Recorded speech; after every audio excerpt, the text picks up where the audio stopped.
வணக்கம் நண்பர்களே. தினம் ஒரு குறள்.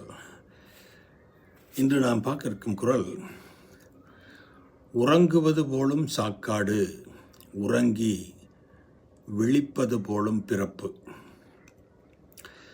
எதுவும் நிலையில்லாத இந்த உலகத்தில் நல்ல உறக்கம் என்பது நாம் இறப்பதை போன்றது.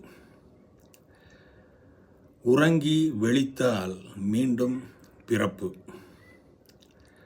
ஆகவே உறங்குவதும் விழிப்பதும் மாறி மாறி வருவது போல பிறப்பும் இறப்பும் இயல்பாக நடக்கும் ஒரு நிகழ்வு.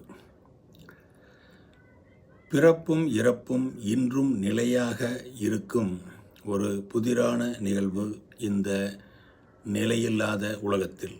ஆகவே எதுவும் நிலையில்லாதது என்று உணர்வோம். நன்றி.